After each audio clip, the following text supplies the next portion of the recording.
Comedian, very, very funny. Put your hands together right now for Mr. Tone.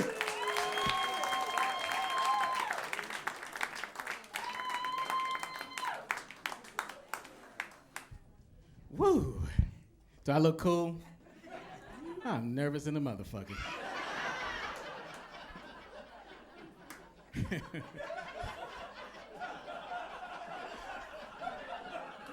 Y'all gonna mess me up now.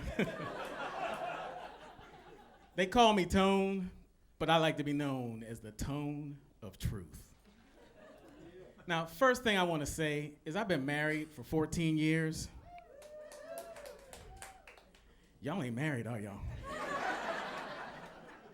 So I'm just happy to be out of jail. And it's not that my wife was gonna suffer anything, because I love the girl. She's cool. But lately in America, I just feel like being black is like we have a rite of passage and it's going to jail. It's like, you don't know this. I'm sorry, white lady. I wish I could share my pain with you. It's like our own personal version of a bar mitzvah. I mean, it almost happened to me when I was 19. And here's the situation. I was driving to my friend's neighborhood, nice white neighborhood. And I just shouldn't have been there. Driving while black, that's what they call it. So all of a sudden I pull up to my friend's house and all of a sudden I'm surrounded by 3 police cars. I'm scared as hell. They're yelling at me, guns are blazing. I'm like, okay, I don't know what to do. So I froze. Okay, eventually they handcuff me, they're questioning me, and I'm like, okay, I'm going through it.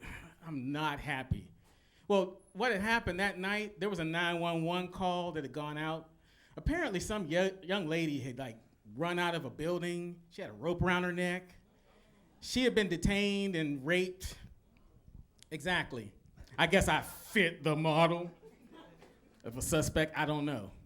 But after about a half hour, they let me go. I guess they didn't think I was dangerous enough. So I went up to my boy's house and we went in. His mom let me in and I was like, Mom, ooh. And I told her everything that happened.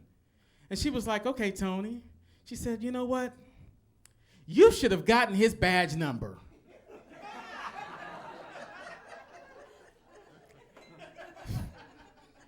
Okay. Let me explain this to you. A black man demanding a badge number of an officer is the equivalent of saying, yes, officer, I demand that bondage and sadomasochistic arrest experience. And then if you say anything else after that beating might commence, that is a way of saying, thank you, officer, may I please have another? So I didn't say jack. So as I sat there in the house, and Mom was caressing me and holding me and comforting me, I just had my head in my hands. And she said, Tony, don't cry. It's going to be okay. I was like, Mom, I'm not crying. I'm just trying to figure out how the hell that hoe got out. Ooh. Brush on my knot tying skills.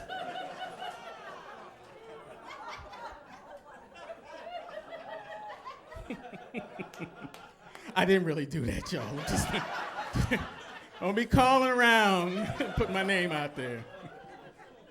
But there's been a lot of talk about racism and everything, and I want to try and dispel some things. First of all, I'm about equality for everybody. So like for the other day, I was going to my job, and I'm walking to the door, and all of a sudden I see, some diversity. I see an Asian dude, a white dude, and a Hispanic dude, and they're coming my way. I'm like, okay, I don't know these dudes, but okay, I'm just watching. And as I get to the door, they come in the door with me, so I pulled my knife and I stabbed all their asses. Understand, this is America. It's all about equality, but I'm gonna fight for mine. You gotta fight for yours. Sorry. But anyway, I really do think that we have to talk about some things with racism. And for me, coming out from where I came from, because I'm from Pittsburgh, Pennsylvania. Oh, you got out too?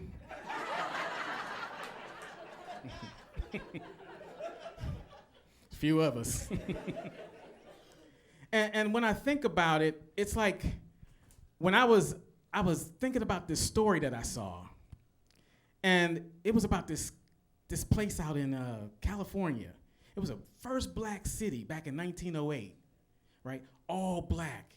I never knew anything like this happen, right? It was Allensworth, California. And basically what they did is they said, you know what? Nobody else wants us, so we're gonna determine our own fate. And they got out there. It's really cool to know because they were all out there as one, and it wasn't even a protest, and it wasn't a fight. So I'm like, that's cool. They got it together. But see, then here's what happened. Back then, the whites didn't really like them. So let me tell you how good it was. They went all the way down south to Mexico and brought Mexicans up to move a train track that was going to the city away from and around the black city. That's some fucking hate, y'all. And you know they didn't even respect the Mexicans when they went down there. Because you know them country folks when they went out there. Okay, Paco. Because that's how they talk. They're like some Elvis move or something.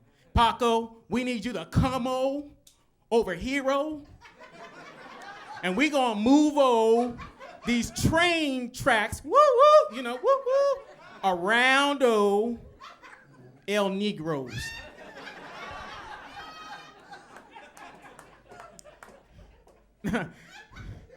But you know what? They still was trying to persevere.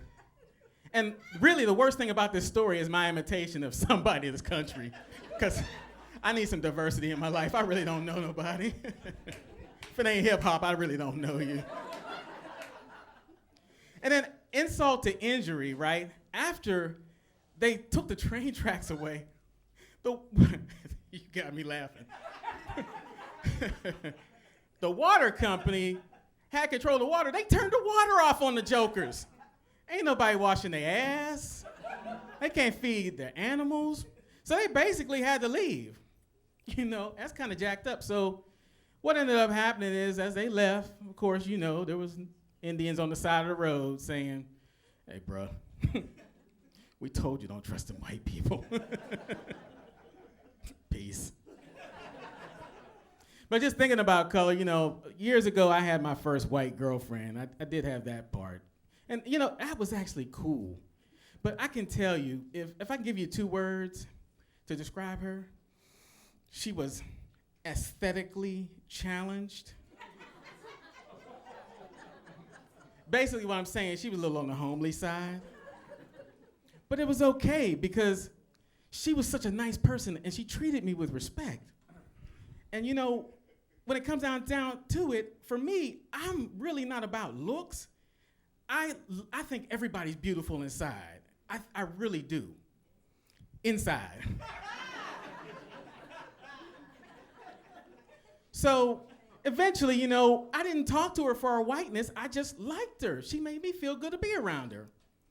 So, you know, every now and then I would get off from school early and I would stand outside at her bus stop and wait for the little bus to come around. And I would see the little bus come up, pull up, and I'd see her up there, and I'd look up there, and I'd see her girlfriends. Her girlfriends was all hating on me.